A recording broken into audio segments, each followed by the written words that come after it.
Assalamualaikum warahmatullahi wabarakatuh. Selamat datang buat yang baru gabung di channel ini. Semoga kalian dalam keadaan sehat walafiat. Dan semoga kalian suka dengerin cerita ini. Langsung aja, mari kita simak ceritanya.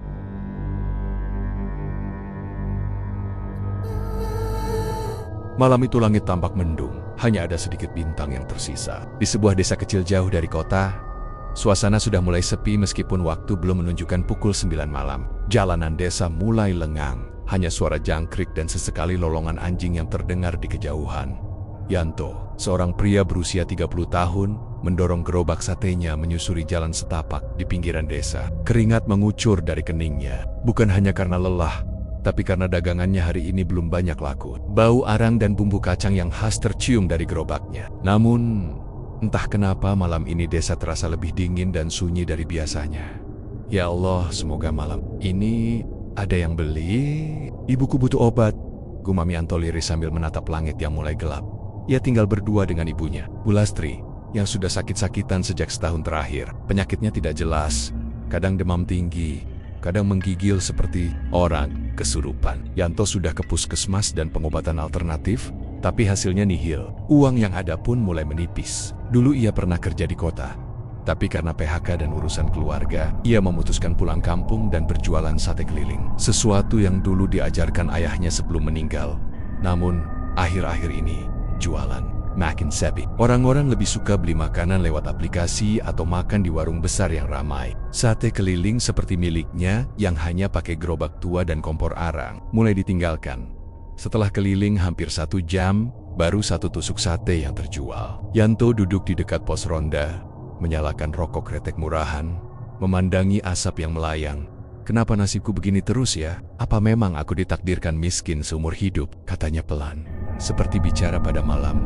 Tak lama kemudian, seseorang datang menghampiri. Seorang pria tua berambut putih dan berjubah hitam panjang, wajahnya keriput dan penuh sorot mata tajam. Anehnya, ia muncul begitu saja dari arah semak-semak, padahal jalan itu gelap dan tak ada orang sebelumnya. Kau kelihatan lelah, nak, ucap pria itu tiba-tiba. Yanto agak terkejut, tapi mencoba sopan.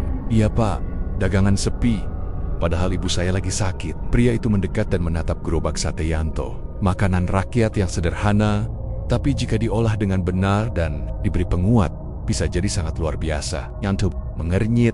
Maksud bapak apa? Pria tua itu tersenyum samar, memperlihatkan giginya yang tidak lengkap. Kalau kau ingin satenya laris, aku bisa bantu, tapi ini bukan bantuan biasa. Ada harga yang harus kau bayar. Yanto terdiam. Suasana terasa lebih dingin dari sebelumnya. Angin berhembus pelan, membawa bau bunga Kamboja yang menyengat. Padahal di sekitar tidak ada kuburan. Saya nggak ngerti pak, saya cuma butuh dagangan. Saya laku, biar bisa beli obat untuk ibu saya, jawab Yanto pelan. Pria itu mendekat lebih dekat. Datanglah ke makam tua di ujung hutan. Malam Jumat nanti, bawa sate mentah dan sedikit darah ayam kampung. Aku akan tunggu kau di sana. Jangan terlambat. Selesai berkata, pria itu berjalan masuk ke dalam kegelapan, seperti menghilang ditelan bayangan malam. Yanto hanya bisa tertegun. Jantungnya berdegup kencang. Siapa orang itu? Kenapa dia tahu tentang sate dan keinginannya? Dan kenapa dia menyebut darah ayam? Malam itu, Yanto pulang dengan hati gelisah. Ibunya sudah tertidur saat ia tiba di rumah. Tubuhnya menggigil meski diselimuti tebal. Yanto duduk di dapur, menatap api kecil di tungku yang belum padam. Benaknya penuh tanya, apakah ini hanya hayalan? Atau mungkin memang ada jalan lain untuk keluar dari kemiskinan? Yanto menggenggam foto almarhum ayahnya yang tergantung di dinding. Pak, kalau aku ambil jalan ini, apakah aku akan menyesal? Namun malam tak menjawab. Hanya suara angin yang masuk lewat celah jendela, membawa bisikan halus yang entah dari mana datangnya. Hari-hari berlalu dengan lambat bagi Yanto. Setelah pertemuan dengan pria misterius malam itu, pikirannya tidak pernah tenang. Setiap malam ia mencoba menjajakan sate seperti biasa, namun hasilnya tetap mengecewakan. Hanya beberapa tusuk yang terjual, dan sisanya dibawa pulang atau dibuang karena basi. Kadang ia bahkan harus makan satenya sendiri, padahal itu adalah modal terakhir yang ia punya. Ibunya semakin memburuk. Nafasnya berat, tubuhnya lemas, dan matanya mulai kosong menatap langit-langit rumah yang reyot. Obat dari puskesmas sudah habis, sementara Yanto tidak punya cukup uang untuk beli lagi. Malam Rabu, 2 hari sebelum Jumat Kliwon, Yanto duduk di dapur dengan wajah lelah. Ia menatap nyala api kecil di tungku, seperti menunggu jawaban dari bara yang berkilat redup. Ia mengingat kata pria tua itu. Datanglah ke makam tua di ujung hutan, malam Jumat nanti. Yanto menimbang-nimbang. Ia bukan orang yang mudah percaya pada hal gaib. Tapi keadaan sudah memojokkannya. Bukan hanya tentang uang, tapi tentang nyawa ibunya. Ia tidak mau kehilangan satu-satunya keluarga yang masih ia miliki. Akhirnya, dengan berat hati, Yanto memutuskan untuk mencoba. Ia pikir, kalau ternyata hanya omong kosong, ia tidak akan rugi banyak. Tapi kalau benar-benar berhasil, mungkin hidupnya bisa berubah. Malam Jumat pun tiba. Langit tampak gelap pekat malam itu, tanpa bulan maupun bintang. Angin berhembus pelan, membawa bau tanah basah dan daun busuk. Yanto mengenakan jaket lusuh, membawa baskom berisi sate mentah yang belum dibumbui, dan seekor ayam kampung yang diikat kakinya. Ia menyusuri jalan setapak menuju hutan kecil di pinggir desa, tempat yang jarang dikunjungi warga, karena konon katanya angker. Langkahnya berat, tapi ia terus berjalan hingga sampai di sebuah tanah lapang yang penuh dengan nisan tua. Di sanalah makam tua itu berada, sunyi dan mencekam. Ini gila, bisik Yanto, setengah gemetar. Tapi sebelum ia sempat mundur, suara lirih terdengar dari balik pohon besar di dekat nisan. "Bagus, kau datang," ucap suara yang sangat ia kenali, pria tua misterius itu. Pria tua itu kini memakai jubah lebih tebal. Wajahnya hampir tak terlihat karena tertutup bayangan. Ia melangkah mendekati Yanto dengan gerakan perlahan, seolah tidak menyentuh tanah. "Letakkan sate dan ayam itu di depan nisan ini," katanya zombie, menunjuk salah satu makam tanpa nama. Yanto menurut. Tangannya gemetar saat meletakkan baskom dan ayam. "Potong leher ayam itu, teteskan darahnya ke sate mentahmu," perintah pria itu. Suaranya datar, seperti tanpa emosi. Yanto ragu. "Pak, ini dosa." Pria itu menoleh tajam. Pia, kau ingin ibumu mati dalam keadaan menderita? Apa kau ingin hidup seperti ini terus?" "Ini bukan tentang dosa. Ini tentang pilihan." Dengan mata berkoke-koka dan tangan gemetar, Yanto akhirnya mengucap istighfar pelan, lalu mengambil pisau kecil yang ia bawa. Ia potong leher ayam itu dengan cepat. Darah segar mengucur, menetes ke sate dalam baskom. Saat tetesan terakhir jatuh, angin tiba-tiba berhembus kencang. Suara burung hantu terdengar, dan hawa dingin menusuk tulang. Tanah di sekitar makam seperti bergetar pelan. Aroma sate berubah. Entah kenapa, bumbu yang belum dicampur itu mengeluarkan bau wangi menggoda, seperti sudah matang dan siap disajikan. Pria tua itu mengangguk pelan. "Mulai besok malam, sate itu akan laku tanpa kau harus memanggil pembeli. Tapi ingat satu hal, setiap malam Jumat Kliwon, kau harus kembali ke sini dan memberi sesajen baru." Yanto mengangguk tanpa suara. Dalam hatinya masih ada rasa takut, tapi harapan mulai tumbuh. Ia merasa sudah terlalu jauh untuk mundur.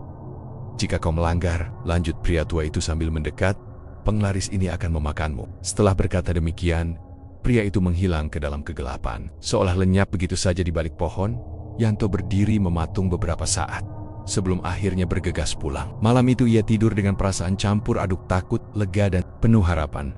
Keesokan malamnya, sesuatu yang tak terduga terjadi. Baru saja ia mendorong gerobaknya keluar dari gang rumah, seorang pria datang menghampiri dan langsung memesan 10 tusuk sate. Tidak lama kemudian, ada 2 ibu-ibu yang datang. Menyus dalam waktu kurang dari 1 jam, dagangannya ludes. Bahkan orang-orang berebut, memuji aroma dan rasa satenya yang berbeda dari biasanya. Wajah Yanto terlihat sumringah, tapi di balik senyumnya, ada ketakutan yang mulai mengintip. Apakah benar hasil dari pesugihan itu? Di rumah, ia menghitung hasil jualan malam itu. Jumlahnya hampir 2 kali lipat dari biasanya. Ia segera membeli obat untuk ibunya keesokan paginya. Kondisi ibunya pun mulai membaik. Ia bisa makan, bisa tersenyum, meskipun masih lemah. Yanto berpikir mungkin keputusan yang ia ambil tidak sepenuhnya salah, tapi di lubuk hatinya yang paling dalam, ia tahu ada harga yang harus dibayar untuk semua ini. Dan malam Jumat berikutnya semakin dekat. Hari-hari berlalu dengan cepat. Sejak malam pesugihan di makam tua itu, hidup Yanto berubah drastis. Sate yang dulu hanya dilirik sekilas, kini jadi rebutan. Pembeli datang tak henti-henti, bahkan seringkali mengantri di depan gerobaknya. Ponyok yang memuji aroma sate Yanto yang katanya beda dari yang lain. Lebih wangi, lebih gurih, lebih menggoda.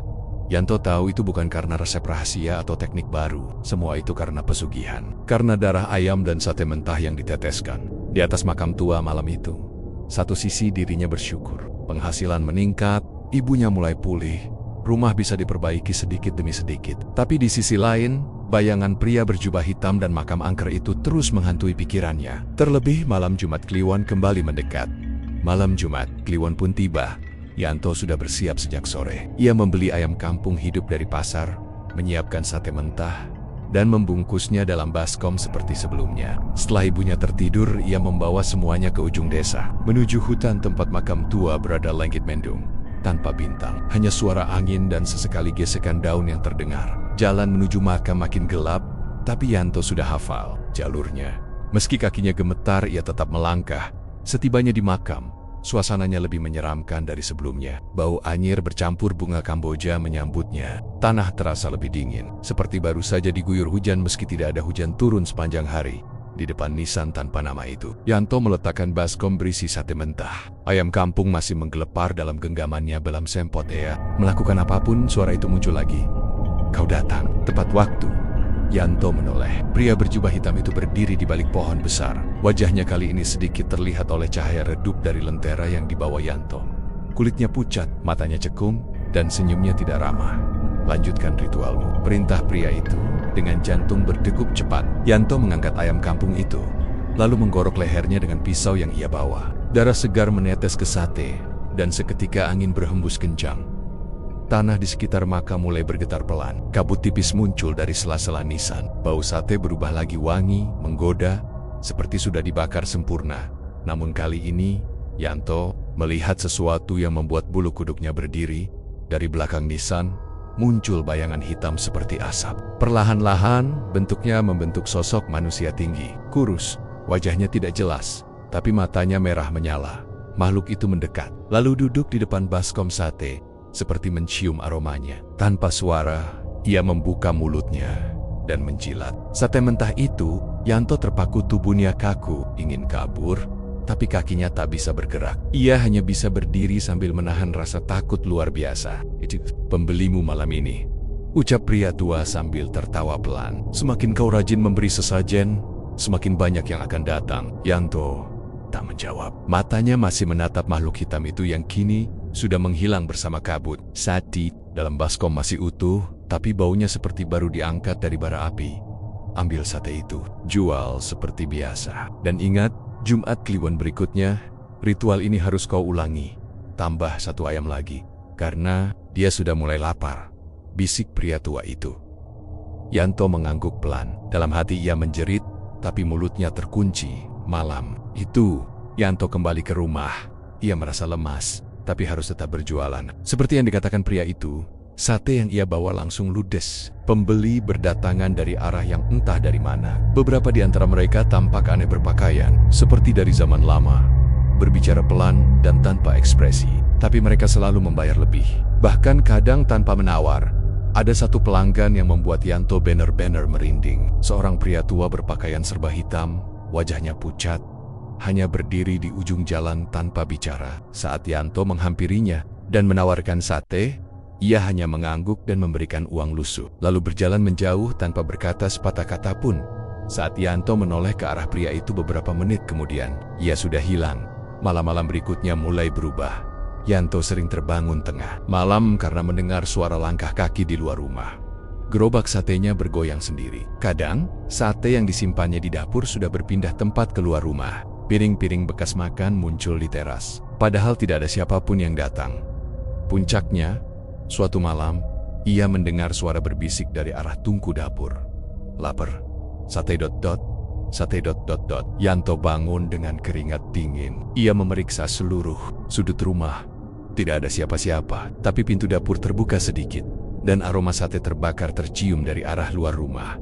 Yanto tahu, ini baru awal. Ritual pertamanya berjalan lancar, tapi efeknya mulai menyusup ke dalam hidupnya. Ia sudah membuka pintu ke dunia yang tak seharusnya ia ganggu. Dan kini, pintu itu tak bisa ditutup lagi.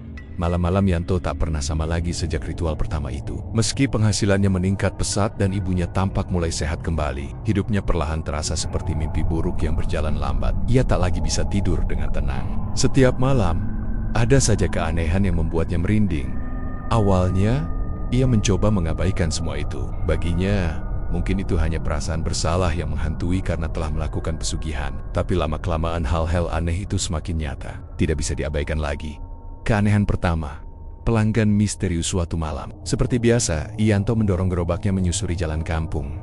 Namun malam itu berbeda. Langit begitu gelap tanpa bulan. Udara dingin menusuk seperti habis hujan. Padahal tidak turun hujan sejak sore.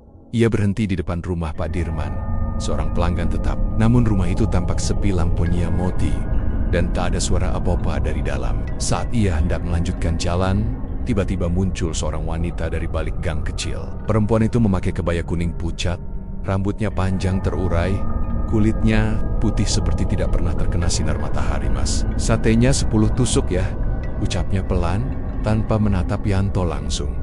Yanto sedikit terkejut tapi tetap melayaninya. Saat sate sudah dibungkus dan diserahkan, wanita itu merogoh saku dan memberikan uang lusuh yang basah. Saat Yanto hendak mengembalikan uang kembalian, wanita itu sudah menghilang di balik gang padahal tidak terdengar suara langkahnya. Yanto mencoba melihat ke arah gang itu, tapi kosong.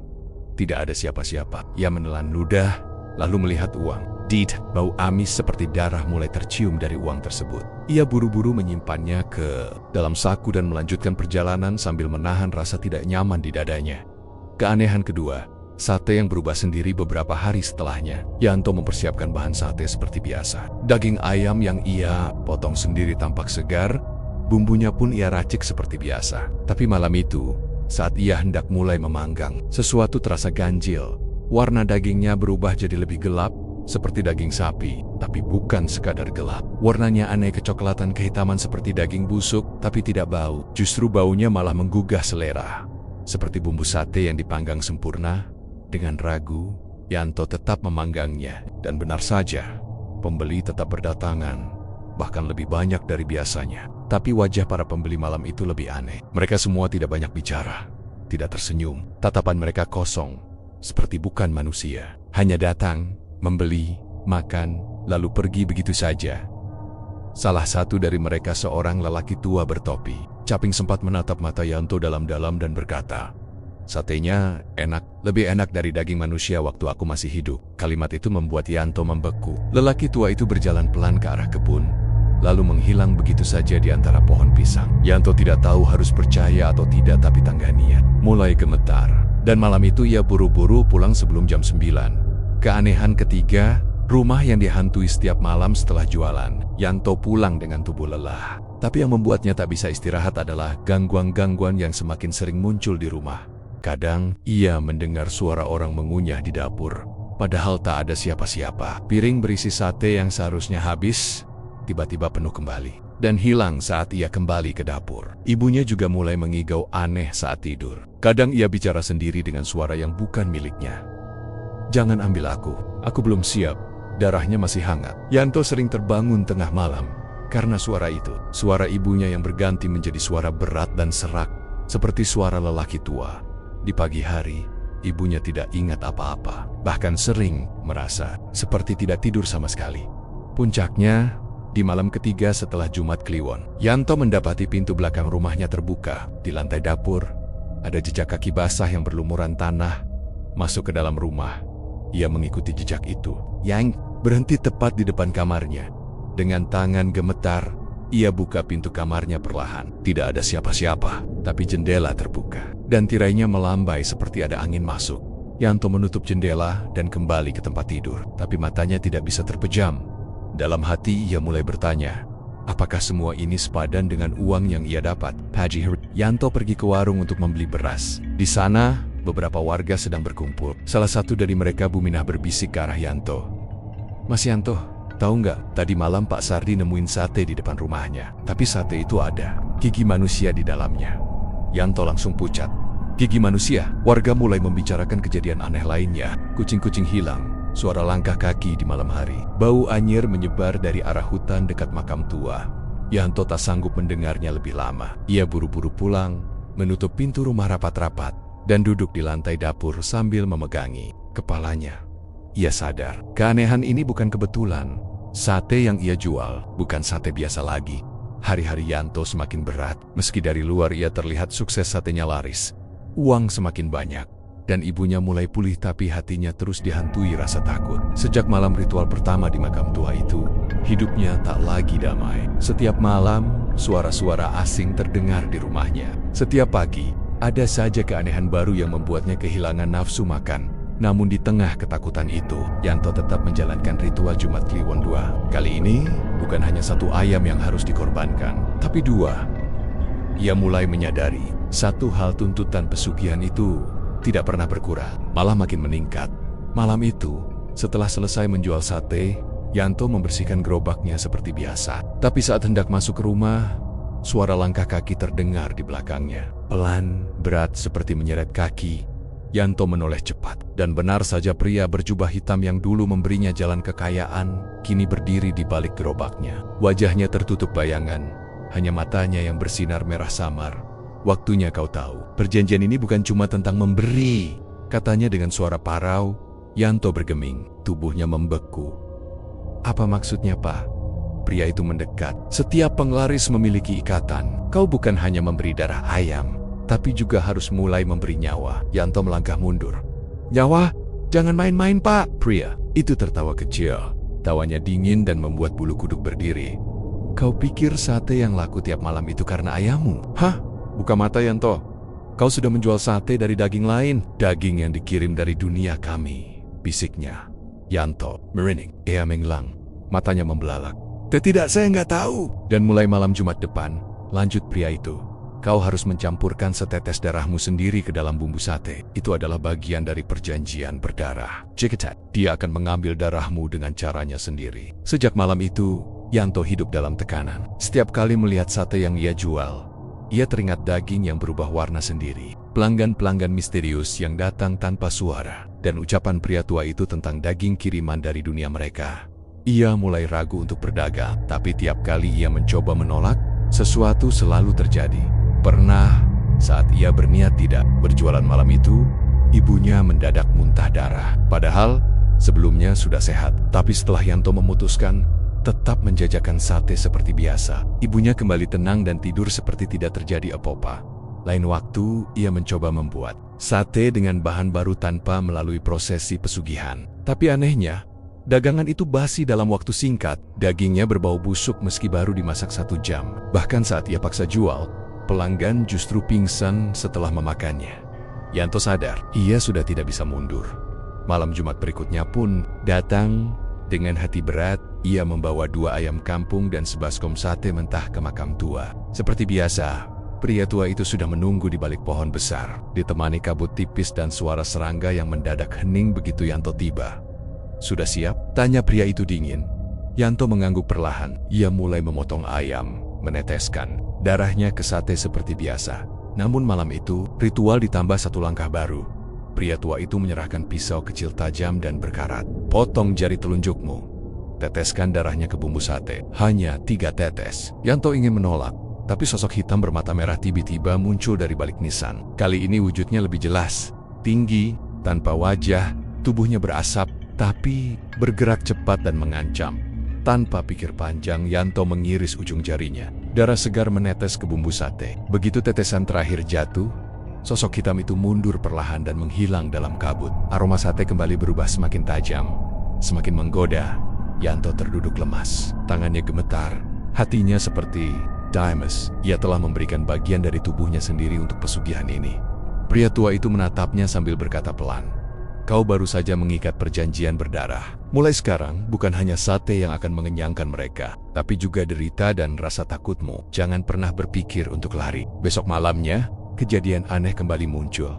Seseorang datang membeli sate. Wajahnya ditutupi kerudung hitam, tangannya dingin saat menyentuh gerobak Yanto.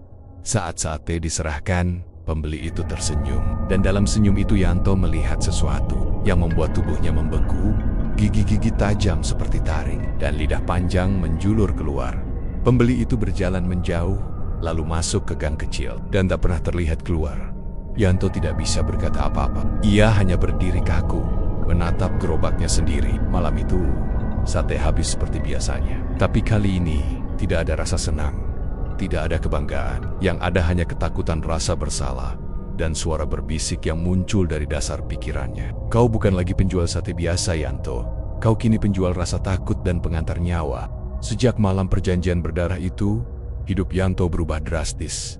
Tak ada lagi situ-sisa ketenangan yang pernah ia miliki. Setiap malam terasa seperti neraka kecil yang terus berulang. Wajahnya yang dulu berseri karena dagangan laris kini dipenuhi lingkaran hitam, matanya cekung karena kurang tidur, dan tubuhnya mulai kurus akibat stres yang terus menghantui.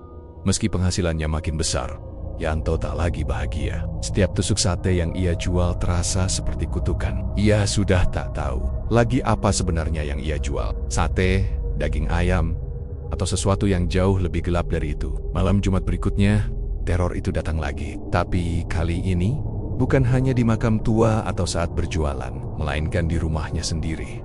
Setelah ritual seperti biasa di makam tua darah, ayam, darah dari jarinya, dan doa-doa bisu yang diucapkan dengan takut, Yanto pulang ke rumah seperti biasa. Ibunya sudah tertidur di kamar. Rumah sepi, hanya suara jangkrik dari luar yang terdengar samar. Namun, saat hendak menaruh baskom bekas sesajen di dapur, ia melihat pintu belakang sedikit terbuka. Padahal ia yakin sudah menguncinya sebelum berangkat. Dengan hati-hati, ia mendekat dan menutup pintu perlahan. Tapi ketika hendak berbalik, suara berbisik terdengar dari balik jendela. Yanto. Sati Yanto langsung membeku. Ia menoleh, dan dari balik kaca jendela, ia melihat sosok wanita berambut panjang berdiri diam. Wajahnya tertutup rambut, dan kulitnya pucat seperti mayat. Dengan panik, Yanto menutup gorden dan mengunci semua pintu dan jendela. Semua lampu di rumah, termasuk lampu dapur yang jarang ia nyalakan. Tapi bahkan cahaya tak mampu mengusir rasa dingin yang tiba-tiba menyelimuti ruangan. Tengah malam, saat Yanto mencoba memejamkan mata di ruang tengah, suara langkah kaki terdengar dari arah dapur. Tap, tap, tap, tap. Langkahnya pelan, tapi berat, seperti menyeret sesuatu. Yanto duduk tegak, matanya menatap pintu dapur yang tertutup. Ia tak berani bangun, bahkan napasnya ia tahan. Suara itu berhenti, hening beberapa detik, lalu suara piring jatuh. Prang! Yanto melonjak kaget. Ia berlari ke dapur dan menemukan piring satenya pecah berantakan di lantai. Di atas pecahan piring itu, ada jejak kaki, basah dan penuh lumpur. Tapi bukan itu yang membuat Yanto hampir pingsan. Di atas meja dapur, seseorang telah meletakkan satu tusuk sate yang tidak ia buat. Warnanya gelap kehitaman, tapi masih mengeluarkan uap panas, seperti baru dibakar. Dan yang lebih mengerikan, di ujung tusukannya, ada sesuatu yang mirip jari manusia. Pagi harinya, Yanto hampir tak bisa berkata apa-apa. Ia mencoba menganggap semua itu hanya mimpi buruk. Tapi, jejak kaki dan pecahan piring masih ada. Ia buang tusukan sate misterius itu ke sungai belakang rumah, berharap itu bisa menghapus rasa takutnya. Namun malam berikutnya, ia didatangi seorang pelanggan aneh lagi. Lelaki bertubuh tinggi kurus, kulitnya pucat, dan matanya cekung. Ia tidak bicara, hanya datang, tunjuk sate, lalu bayar dengan uang robek yang basah seperti terkena air hujan. Setelah pria itu pergi, Yanto melihat sesuatu yang membuat perutnya mual. Bekas duduk pria itu di bangku gerobaknya berdarah. Yanto tak tahu harus bagaimana lagi. Ia mulai kehilangan akal, tapi ia juga tahu kalau ia berhenti, sesuatu yang lebih buruk akan terjadi. Seolah-olah hidupnya sudah jadi milik mereka yang tak kasat mata itu. Puncak ketakutan datang di malam Minggu, 2 hari setelah ritual terakhir. Saat itu, ibunya tiba-tiba menjerit dari dalam kamar. Yanto berlari masuk dan menemukan ibunya duduk di lantai, menangis sambil menunjuk ke arah jendela. Tadi ada perempuan berdiri di luar jendela, rambutnya panjang, mukanya hancur, matanya merah. Dia bilang mau mengambil kamu, Yanto. Yanto langsung berlari keluar rumah, menyorot senter ke pekarangan. Tapi tidak ada siapa-siapa, hanya angin malam yang menusuk kulit. Dan suara aneh seperti orang tertawa, pelan dan serak, entah dari arah mana. Sejak saat itu, ibunya mulai ketakutan setiap malam. Ia tak mau tidur sendiri. Tubuhnya kembali lemas, matanya cekung, dan mulai sering mengigau. Ia memanggil nama Yanto dalam tidur, berkali-kali, seperti memohon agar anaknya tidak pergi. Yanto tahu, ini semua adalah hukuman dari jalan yang telah ia pilih malam itu. Saat ia hendak tidur, terdengar ketukan dari luar rumah. Tok, tok, tok. Pelan, tapi teratur. Yanto membuka jendela dan menatap keluar. Tidak ada siapa-siapa, tapi suara itu berpindah ke pintu depan. Tok, tok, tok. Yanto memberanikan diri mengintip lewat celah pintu. Dan di sanalah dia melihatnya, wanita berambut panjang yang sama seperti dalam mimpi buruknya. Kini berdiri di depan rumah. Tubuhnya berlumur darah, matanya merah, dan ia tersenyum dengan mulut robek yang membentang sampai ke telinga. Perempuan itu tidak bicara, hanya menunjuk ke gerobak sate yang diparkir di samping rumah. Lalu hilang, begitu saja, ditelan malam. Yanto tak bisa tidur malam itu. Ia duduk di sudut kamar sambil memeluk lutut, gemetar seperti anak kecil. Ia tahu, sesuatu yang besar sedang mendekat. Teror yang datang bukan lagi sekadar gangguan. Ini adalah peringatan bahwa ia sudah terlalu dalam, masuk ke dunia yang seharusnya tidak ia sentuh, dan mereka ingin lebih dari sekadar sate. Pagi itu, matahari bersinar terang, langit biru tak berawan. Namun bagi Yanto, hari itu tak membawa kedamaian sedikit pun. Wajahnya kusut, matanya merah, dan tubuhnya lemas seperti orang habis lari jauh. Ia tidak tidur semalaman. Masih terbayang wajah mengerikan perempuan berambut panjang yang berdiri di depan rumahnya malam tadi. Wajah yang dipenuhi darah dan senyum lebar penuh kebencian. Sudah cukup. Yanto merasa dirinya sudah terlalu jauh. Ia tidak bisa terus-terusan hidup dalam ketakutan. Dan yang lebih penting lagi, ibunya kini kembali sakit dan sering ketakutan. Bahkan mulai berbicara aneh dalam tidurnya. Hari itu, setelah memberi ibunya makan, Yanto memutuskan untuk pergi ke seseorang yang menurutnya bisa membantu. Tujuannya hanya satu, Mbah Surip. Mbah Surip adalah dukun tua di ujung desa. Orang-orang mengenalnya sebagai orang pintar yang bisa melihat dan berhubungan dengan alam gaib. Banyak warga yang diam-diam datang kepadanya saat mengalami gangguan makhluk halus atau kesurupan. Meski hidup sederhana, Mbah Surip sangat dihormati karena ilmunya yang dalam dan sering memberi pertolongan tanpa meminta bayaran Yanto. Berjalan kaki melewati pematang sawah menuju rumah kayu reyot milik Mbah Surip yang dikelilingi pohon pisang dan bambu tua. Udara di sekitar rumah itu terasa lebih lembab dan dingin. Sesampainya di sana, Mbah Surip sudah duduk di kursi rotan. Seperti sudah tahu Yanto akan datang. "Akhirnya kamu datang juga tuh," ucap Mbah Surip sambil menyeruput kopi dari cangkir. "Kaleng?" Yanto kaget, "Mbah, tahu saya mau datang?" Mbah Surip tersenyum tipis. "Sudah 3 malam mereka datang ke mimpi saya. Bawa wajahmu. Mereka lapar tuh, tapi bukan lapar sate. Mereka lapar darah dan nyawa." Tubuh Yanto gemetar. Napasnya mulai tak teratur, "Mbah, saya sudah salah. Saya ikut pesugihan, tapi saya cuma pengen dagangan laku, biar ibu saya bisa sembuh," ujarnya dengan suara bergetar. Mbah Surip mengangguk perlahan. Ia berdiri dan berjalan ke dalam rumah, lalu keluar membawa mangkuk tanah liat berisi air dan beberapa daun kering. "Duduk. Tuh, aku mau lihat apa yang sudah menempel di tubuhmu." Yanto duduk bersila. Mbah Surip mulai membaca doa-doa dalam bahasa Jawa kuno. Ia mencelupkan daun ke dalam air, lalu meneteskan beberapa tetes ke dahi Yanto. Air itu dingin, tapi tiba-tiba tubuh Yanto terasa panas seperti terbakar dari dalam. Mbah Surip memejamkan mata, lalu mendesah panjang. "Waduh, kamu sudah terikat tuh. Daging sate yang kamu jual itu sudah bukan milikmu. Bahkan, ada bagian dari tubuhmu yang sudah jadi tumbal." Yanto membelalak. "Bagian tubuh saya, Mbah. Jari yang kamu potong, darah yang kamu teteskan ke bumbu, itu bukan cuma simbol tuh. Itu perjanjian, mereka tandai kamu. Dan mulai sekarang, kamu bukan cuma penjual sate, tapi juga pembawa makanan untuk mereka. Setiap malam kamu berjualan, kamu buka pintu antara dunia manusia dan dunia mereka. Dan lebih buruknya lagi, mereka mulai lapar lebih dari sekadar sate." Mbah Surip melanjutkan, "Daging yang kamu jual itu bukan ayam. Kadang memang ayam, tapi kalau sudah lewat tengah malam, sate yang tersisa akan berubah sendiri. Bisa jadi daging kucing, ular, bahkan daging manusia. Dan pembelimu pun bukan semua manusia tuh. Beberapa dari mereka itu makhluk halus, bangsa lelembut." Yanto menutup wajahnya dengan kedua tangan. Ia menyesal setengah mati. "Saya cuma mau ibu saya sembuh, Mbah. Saya nggak tahu akan sejauh ini. Itulah bahayanya pesugihan tuh.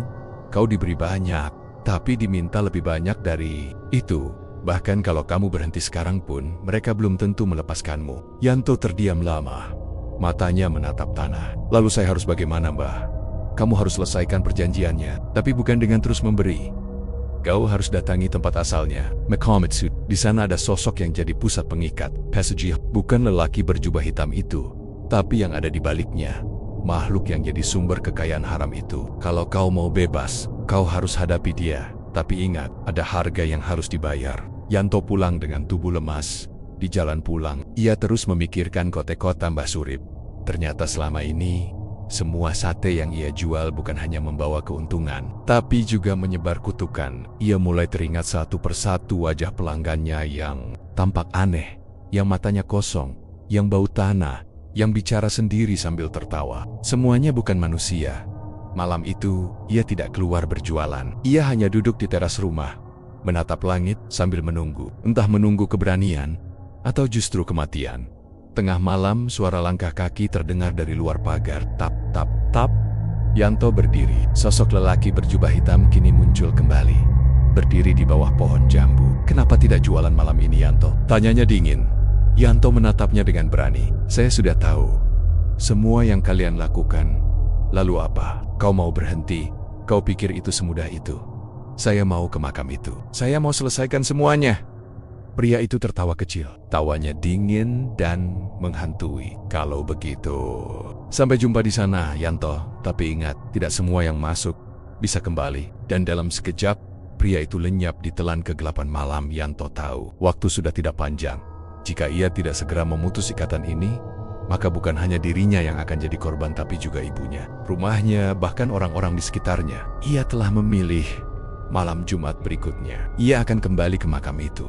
Bukan untuk ritual, tapi untuk mengakhiri semuanya.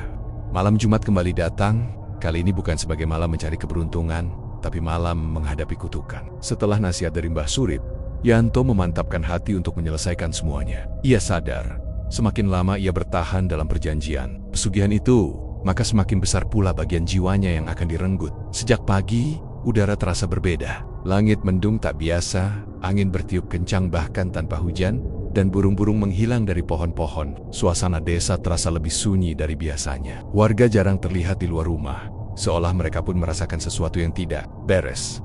Yanto mempersiapkan dirinya. Ia membawa sebuah kendi berisi air doa pemberian Mbah Surip, segenggam bunga setaman, dan seutas tali merah. Barang-barang itu bukan untuk ritual pesugihan, tapi sebagai bentuk perlindungan dan pemutus ikatan. Ia juga membawa senter pisau kecil, dan hati yang sudah bulat untuk menghadapi apapun yang terjadi. Tepat pukul 11 malam, Yanto melangkah menuju hutan di ujung desa. Gerobak satenya ia tinggal di rumah. Malam itu, dia bukan pedagang sate. Dia hanya seorang anak yang ingin lepas dari jerat iblis. Langkahnya pelan, namun pasti. Pepohonan tinggi di hutan itu bergoyang pelan, seperti berbisik satu sama lain. Setiap daun yang jatuh terasa seperti pertanda. Jalan setapak yang biasanya bisa ia lalui dengan mata tertutup, malam itu terasa asing dan menakutkan. Dan akhirnya, ia sampai di tanah lapang yang dipenuhi nisan tua makam tempat segalanya bermula. Kabut tebal mulai turun dari atas, menutupi pandangan. Namun Yanto tetap melangkah. Ia menuju ke satu makam tua tanpa nama, tempat ia melakukan ritual pertama. Di sana, sosok berjubah hitam sudah berdiri membelakanginya. Kau datang juga, suara pria itu pelan, serak, seakan berasal dari dalam tanah. Yanto menggenggam kendi di tangannya. Saya datang bukan untuk memberi sesajen. Saya datang untuk mengakhiri semua ini. Pria itu perlahan menoleh. Matanya merah menyala seperti bara. Mulutnya tersenyum lebar, memperlihatkan jiji-jiji yang tak rata, tajam seperti binatang buas. Terlambat, Yanto. Kau sudah milik kami. Kau sudah menandatangani perjanjian dengan darahmu sendiri. Saya tidak peduli. Saya lebih baik mati daripada terus hidup dalam ketakutan. Langit bergemuruh, petir menyambar di kejauhan. Angin bertiup makin kencang, kabut menebal. Dan dari balik pohon-pohon besar, makhluk-makhluk mengerikan mulai bermunculan. Ada yang berkepala anjing, tubuh manusia. Ada yang berjalan dengan tangan dan kaki terbalik. Ada pula yang melayang tanpa tubuh, hanya kepala dengan rambut panjang dan mata kosong. Makhluk-makhluk itu mengelilingi Yanto, mengerang, melolong, dan menggosokkan lidah mereka ke tanah seperti hewan lapar. Namun Yanto tak gentar. Ia membuka kendi dan menyiramkan air doa ke tanah makam. Makhluk-makhluk itu meraung kesakitan. Beberapa dari mereka terbakar perlahan. Kabut yang menutupi tubuh mereka mencair seperti lilin meleleh. Sosok berjubah hitam berteriak marah. Berhenti, kau tak berhak membatalkan janji yang sudah diberikan. Yanto menjatuhkan bunga setaman ke atas makam, lalu mengikatkan tali merah di sekeliling nisan. Dengan suara gemetar, ia membaca doa-doa yang diajarkan oleh Mbah Surip. Lidahnya kaku, tapi ia paksakan. Tiba-tiba, tanah makam berguncang keras. Dari balik nisan itu, muncul sosok besar, makhluk asli yang memberi kekuatan pesugihan. Wujudnya tak bisa dijelaskan sepenuhnya, tinggi, bersisik, berkepala seperti tengkorak kerbau, bertanduk panjang, dan di dadanya ada lubang besar yang berisi cahaya hitam pekat. Yanto, kau milikku! Suara makhluk itu menggema, memecah langit dan mengguncang tanah. Tapi Yanto tak berhenti membaca doa. Air dari kendi ia siramkan seluruhnya ke arah makhluk itu. Makhluk itu menjerit, sosoknya terbakar, lidahnya menjulur keluar, dan tubuhnya mulai hancur seperti debu yang ditiup angin. Pria berjubah hitam berusaha menyerang Yanto, tapi tiba-tiba kilatan cahaya muncul dari tanah. Sebuah cahaya putih seperti petir menyambar tubuh pria itu, membuatnya terbakar dan lenyap dalam sekejap. Makhluk-makhluk lain yang tadi mengelilingi makam mulai mundur, merangkak ke dalam tanah. Sebagian melarikan diri ke dalam kabut. Beberapa menit kemudian, suasana makam kembali sunyi. Kabut hilang, langit mulai terbuka. Tak ada suara, tak ada makhluk aneh, tak ada gerakan. Yanto berdiri terpaku di depan nisan. Tubuhnya gemetar, bajunya basah oleh keringat. Ia tidak percaya bahwa semuanya akhirnya benar-benar berakhir. Namun di saat ia hendak berbalik, sebuah suara kecil terdengar di telinganya. "Terima kasih, Yanto."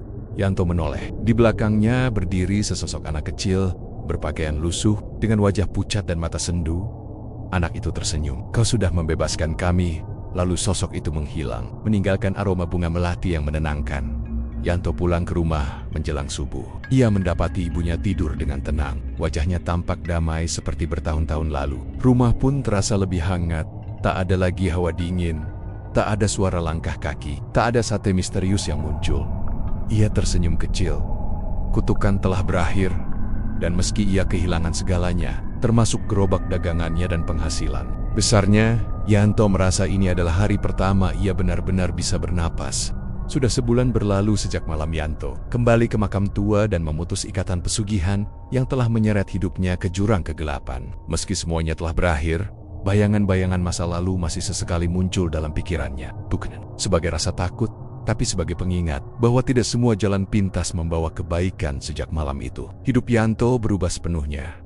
Gerobak satenya kini sudah tak pernah ia dorong lagi. Teronggok diam di belakang rumah penuh dibudan karat.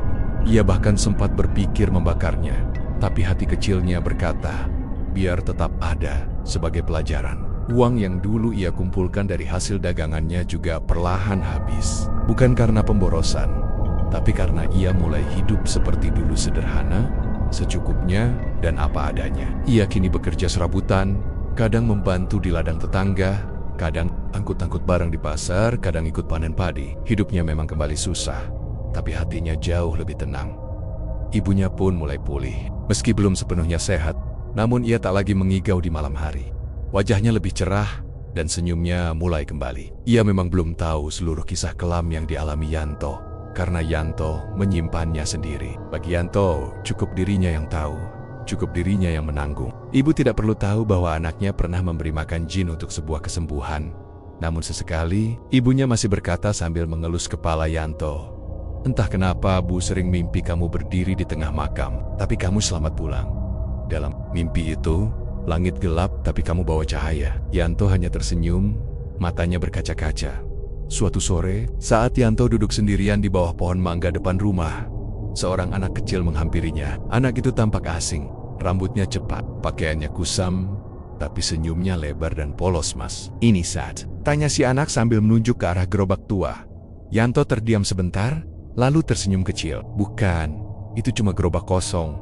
Mas sudah nggak jualan lagi." Anak itu mengangguk, lalu menatap Yanto dengan sorot yang aneh, tenang, dalam, seperti bukan anak biasa. "Bagus, kalau Mas jualan lagi, mereka bisa datang lagi." Yanto terdiam, jantungnya berdetak lebih cepat. Tapi saat ia hendak bertanya siapa si anak itu, bocah itu sudah berlari ke ujung jalan dan hilang begitu saja, tak meninggalkan jejak.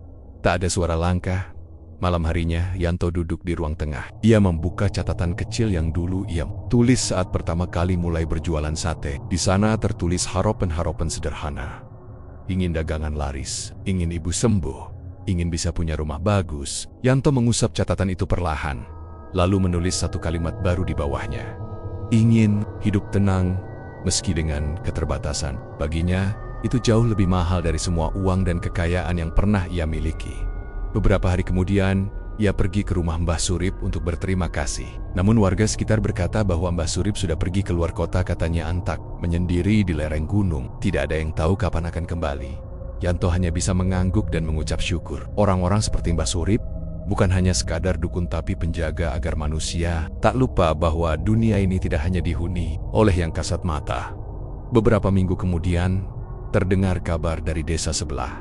Ada seorang penjual bakso keliling yang dagangannya tiba-tiba jadi ramai luar biasa. Orang-orang berbisik-bisik, katanya ada bau aneh di gerobaknya. Ada yang melihat ia sering pergi ke hutan sendirian malam hari. Yanto hanya diam saat mendengar kabar itu. Dalam hati ia berbisik, semoga dia belum terlalu jauh. Akhir cerita ini bukan tentang kemenangan, karena tak ada kemenangan dari perjanjian dengan kegelapan. Yang ada hanya satu, penebusan. Yanto telah menebus kesalahannya dengan nyali, luka, dan kehilangan. Ia bukan lagi penjual sate keliling yang dibanggakan orang karena laris manis. Ia hanya pria biasa yang kini belajar mencukupkan diri. Namun dari semua yang telah ia alami, satu hal yang ia pelajari benar-benar menghujam. Kekayaan yang datang dari jalan sesat tak akan pernah membawa bahagia, dan hidup yang sederhana tapi bersih jauh lebih bernilai daripada hidup mewah tapi dihantui dosa dan kutukan. Terima kasih buat kalian semua yang sudah setia dengerin cerita ini. Semoga kalian sehat selalu, panjang umur, tambah rezekinya, dan makin sukses. Ambil sisi baiknya dan buang sisi buruknya. Wassalamualaikum warahmatullahi wabarakatuh.